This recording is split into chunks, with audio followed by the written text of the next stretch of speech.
So Drake just dropped off his long-awaited project for all the dogs, and I must say, it's a tremendous disappointment.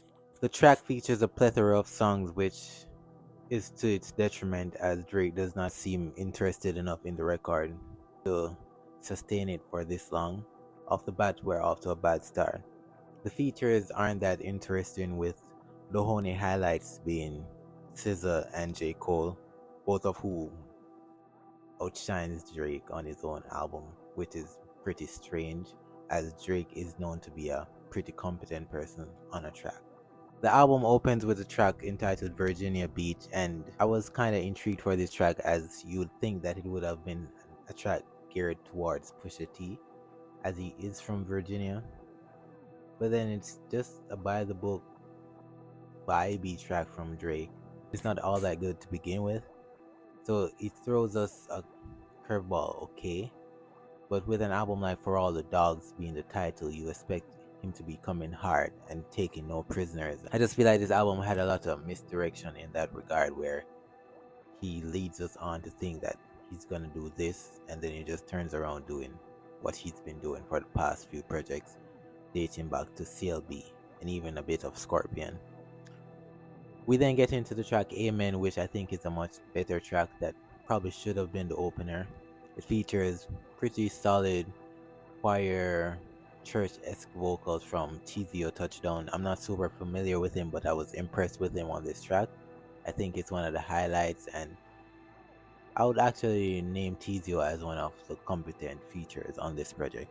We then get into the Calling for You with 21 Savage, and it's kind of a disaster. It sounds like a throwaway from the Her Lost project, which I did quite enjoy. So yeah, it just does not do much. Drake does this falsetto flip throughout his verse, and the flow is a bit hit and miss here. Then we get a by the books verse from 21 Savage. I feel like it's time these two give the collabs a break. Like, we've heard enough of Drake and 21 these past couple of years, and it's not evolving, so give it a rest for a while, okay? We get into Fear of Heights, and this is the one that they label to be the Rihanna and ASAP disc, and I must say I like this track because Drake he injected a bit of more energy in this track, and it actually felt like he was angry. And I mean, like, that's what I expected from this project. I expect some rage, expected some misogyny, I expect some toxicity, and I feel like this was one of the tracks that somewhat delivered on it. I'm not blown away by this track by any regards, and I feel like some of it was hit and miss when he was trying to go for that rampant kind of sound. But I must give him kudos, as I think that this was one of the tracks that was meant for the dogs. Uh, how do I feel about him addressing Rihanna with them anti lines and so forth? I don't really care about it. I don't never really cared for the celebrity drama to begin with. But if he feels the way he feels, I guess he feels the way he feels. So we get into Daylight. Yeah, I don't want to hear about Drake telling me that he shot him in Daylight. Like, I don't believe Drake to be the person that's gonna pull a trigger, even if he has friends or associates which can do it for him. I just never see him as that, and I don't really like when these superstars try to label themselves as youngsters or people that are actually in the streets when some of them really aren't. Yeah, so it doesn't necessarily work for me. It's a pass for me. We then get down to first person shooter. Easily, this track probably features the best or the second best verse on the entire project, and it's not from Drake, it's from J. Cole. I think this was a big moment for hip hop on a whole, as they have not actually made a track together in a little over a decade, so it was good to see them coming together. I like them shouting out Kendrick also in the track, but Drake gets washed on this track, and you can kind of interpret it as probably him wanting to let J. Cole have that moment, let him shine.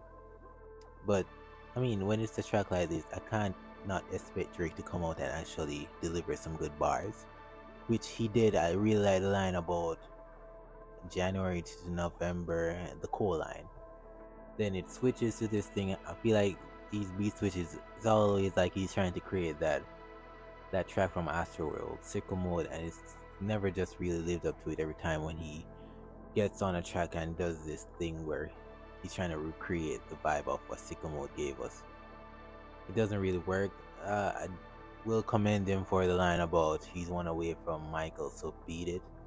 And with early reports, I've heard that first person shooter is kind of gearing to be the new number one track coming on the next Hot 100, so it would be kind of dope, kind of a big flex of him referencing that he's one away from Michael in number one hits on a track, and that said track becoming the number one hit that takes him on par with Michael. So yeah, I don't IDGAF with Yeet. I really like the somber beginning of this track, and then when by the time the hardcore whatever that was came in, I was just out of the track. It was not for me at all. I'm not who this track is geared at, and it's not what I want to hear from Drake. He sounds out of his depth with this sound. It doesn't really work for me. 1969 Santa. Uh, it's average. Average. It's forgettable, to be honest. Slime You Out. I was really excited for this track when it was announced. Then it came out and it was alright. I feel like Caesar has a really great good verse. I kind of like Drake's energy and portions of this track. I think he delivered some acceptable vocals.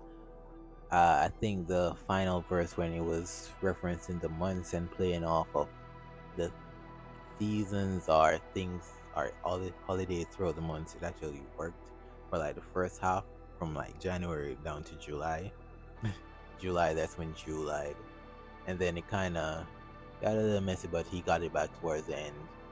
Talking about November is when you come around because December is the giving month and so forth. I enjoyed Slime You Out. I think this little run of like three tracks that are coming up was the best portion of the album in my opinion, and I don't want to have to say that because I don't want saying the best portion of the Drake, someone who a lot of people regard as the best rapper's album.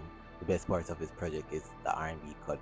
Not a good sign, and these aren't like even super great R&B cuts to begin with. So clearly something is just off here. We get into Bahamas Promises, and honestly, production was really good on this. It wasn't anything crazy, but just a basic ass percussive section with a piano sprinkled over top and Drake crooning. And I like the different harmonic structures he used when he was singing Haley's name and so forth. So yeah, it kind of worked, and I like the references of saying he messed up the Bahamas trip. And in a previous track, this was kind of one of the only correlations on the album. There was a pretty crappy. I think it was Calling for You. The transition between Drake's 21. There was this 2 minute skit of this girl ranting about not liking the oxtail and so forth after Drake flew her in economy or something on a trip. So yeah, that was kind of really bad, by the way. Tried our best again, another R&B cut, and I like it. I think the harmonies were not a harmony. I think the rhythmic pattern was really good on this track, and I feel like some of the melodies were actually some of Drake's best in a while. So I really like Tried Our Best. Screw the World is this Rule the World interpolation, but it's chopped and screwed. I get it. It's kind of like a nod. It's just out of place in my opinion. I guess it's for the dogs. I don't really enjoy it. Members only. I think Party Next Door does inject a bit of tempo and a bit of much needed energy in this track. Drake does what Drake does. It's passable, to be honest. Drew Picasso is one of the stronger tracks when it comes to his pen, as I think he delivers in painting a vivid enough picture of what's going on. So yeah, I rate that track. What Pluto do? It's supposed to be a track about what would Future do in these scenarios, and I don't think he.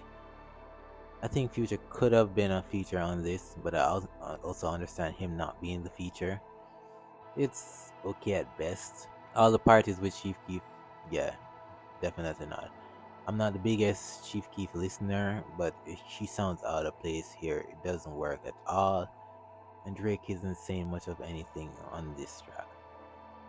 8 a.m. in Charlotte has to be the best song here as it relates to rapping, as he delivers some pretty good verses, to be honest, with some really sweet bars here and there sprinkled throughout. And when Drake is over this sparse, simplistic beat with a soul sample is when I think he shines the most. So yeah, I like it. It's just Drake talking his shit. So kudos to him on that. BBL Love Interlude is a love song, kind of about BBLs. Does it work? Not really, but it's kind of funny, and I like the whole metaphor of love being a BBL, so you don't know if it's real until you feel it. So it's possible. It's not really that great of a trap, but it's funny enough for me to have a laugh when I listen to it.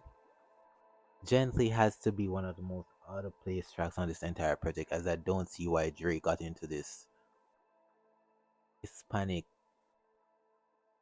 I just don't get it. It's such a misplaced track on this project. I really don't get what he was thinking with this track with Bad Bunny. It's just out of place, very out of place. Rich Baby Daddy. It features Sexy Red and SZA. I actually listened to this track and I think it's ratchet enough and clubby enough that he may actually stick around for a bit. I think SZA has a good verse, had some nice vocals on this track. Geared at the clubs and Sexy Red is popping, so. And then we close out the albums with like three tracks that are just subpar. The one with Yachi doesn't do anything for me. Away from Home, I like that he was kind of like talking about his come up somewhat, so there was some substance there. Polar Opposites doesn't do much of anything for me. So the opener and the closer were pretty poor tracks, to be honest. There were only like five highlights throughout the entire project, and that's bad coming from Drake because Drake is that guy. Uh, I'm disappointed with it. It just feels like this album was not for me. It was not for me. I thought I was a dog, but clearly I'm not a dog. I'm not dog enough to listen to this project because it's not for me. Like it does not do anything. I thought he was gonna be rapping. I thought he would have been more in his relationship bag, talking about like it's for the dogs. I thought he was gonna give us some pain on this album, talking shit. But it was just a bunch of flexing, a bunch of empty nothingness. It just sounds like I think Joe Budden made it a good point about this album that it kind of just sounds like it's meant for the kids. It's meant for the 21-year-olds and the teenagers. And I should enjoy it, but I don't. It's just not for me. Like I want to hear some grown stuff, especially when its contemporaries are doing that. That's what Kendrick and J. Cole has been doing. That's what J. Cole does on this project, and then Drake is just giving a bunch of nothing. And I don't want to sound like I'm a Drake hater. I'm a big enough Drake fan that I should be enjoying this project, and it was just a disappointment. The music was just not musicking. The production just didn't do much of anything, and his verses on a lot of this sound empty and lazy. I think Drake is just not no longer hungry. He's just at this point in his success where anything he releases is gonna go number one. It's gonna do big numbers. He's gonna get the hell of money. He's gonna get a whole bunch of streams. So he doesn't really need to prove anything. So he's just doing side quests. And I think possibly I went into this album with the wrong mindset to begin with. Maybe in a year or two, maybe in a few months, maybe in a week from now, I'll enjoy this album when I realize that it's not for the dogs that I thought it was gonna be for. But just now, this album is pretty four. It gets a 4 out of 10 from me.